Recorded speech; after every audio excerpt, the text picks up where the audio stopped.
এখন আমরা কথা বলবো অস্ট্রেলিয়া নিয়ে, যেটা বর্তমান সময়ে অনেক পপুলার একটা স্টাডি অ্যাবাউট ডেস্টিনেশন।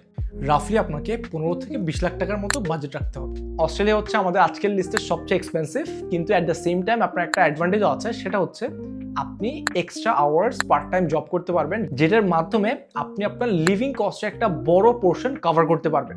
অস্ট্রেলিয়াতে আন্ডারগ্রাড প্রোগ্রামসগুলো মূলত 3 থেকে 4 বছরের মধ্যে হয়। আপনি যদি ইঞ্জিনিয়ারিং কিংবা স্টেম মেজর চুজ করেন তাহলে আপনার 4 বছর যেতে পারে কিছু কিছু প্রোগ্রামে, এবং মাস্টার্সের জন্য মূলত মোস্ট অফ দ্য ইউনিভার্সিটিসে 2 বছর, কিন্তু দেয়ার আর সাম স্পেসিফিক প্রোগ্রামস যেগুলোতে আপনি 1.5 বছর কিংবা 1 বছরও শেষ করতে পারবেন। এখন যদি আমরা অস্ট্রেলিয়ার ভিসা প্রসিডিউর নিয়ে কথা বলি, তাহলে আমাকে একটু বলতে হবে দ্যাট রিসেন্টলি হয়তো আপনারা দেখেছেন দ্যাট বাংলাদেশের জন্য অস্ট্রেলিয়ার ভিসা প্রসিডিউরটা আর একটু টাফ হয়ে গেছে। মানে আগে যেমনটা ছিল, আপনার জাস্ট কিছু ডকুমেন্টস দিলেই এবং আপনার যদি সবগুলো রেকর্ড ক্লিন থাকে তাহলে আপনার ভিসাটা হয়ে যাবে। কিন্তু রিসেন্টলি যেহেতু বাংলাদেশের পলিটিক্যাল এবং ইকোনমিক অবস্থা ভালো না, সবকিছু পর্যালোচনা করে অস্ট্রেলিয়া তারা ডিসাইড করেছে দ্যাট আমাদেরকে আরও বেশি ডকুমেন্ট সাবমিট করতে হবে, যাতে তারা আমাদেরকে আরও থরলি ভেরিফাই করতে পারে। সো ওটার কারণে এখন একটু স্ট্রিক্ট হয়ে গেছে ভিসা। বাট আপনার যদি ডকুমেন্টস প্রপার ক্লিন থাকে এবং আপনি যদি ইমিগ্রেশন অফিসারকে কনভিন্স করতে পারেন দ্যাট আপনি আসলেই পড়াশোনা করতে যাচ্ছেন, যা শুধুমাত্র পার্ট টাইম জব কিংবা টাকা ইনকাম করতে আপনি যাচ্ছেন না, তাহলে মূলত আপনার ভিসাটা হয়ে যাবে। অস্ট্রেলিয়াতে যদি আপনি ভিসার জন্য অ্যাপ্লাই করতে চান, আপনার কোন ধরনের ডকুমেন্টগুলো লাগবে? প্রথমত আপনার লাগবে হচ্ছে কনফার্মেশন অফ এনরোলমেন্ট।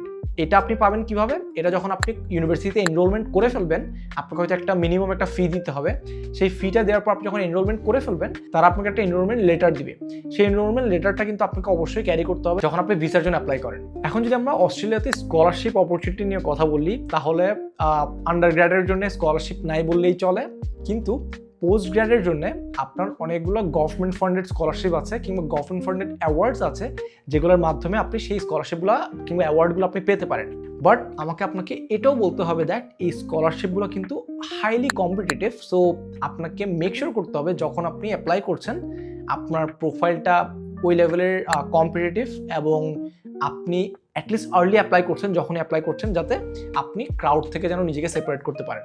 আপনারা যারা অস্ট্রেলিয়াতে পড়াশোনা করতে চান, আপনাদের প্রসিজিয়ারটা কী হবে এবং আপনাদের ভিসা প্রসিজিয়ারটা কী হবে এবং আপনি কোন কোন ইউনিভার্সিটিতে অ্যাপ্লাই করলে আপনি স্কলারশিপ পেতে পারেন, সেটা নিয়ে আমি একটা ডিটেল পিডিএফ বানিয়েছি। আপনার যদি সেই পিডিএফটা দরকার হয়, এই ভিডিওর নিচে অস্ট্রেলিয়া কমেন্ট করেন, আমি আপনাকে সেই পিডিএফটা পাঠিয়ে দিব।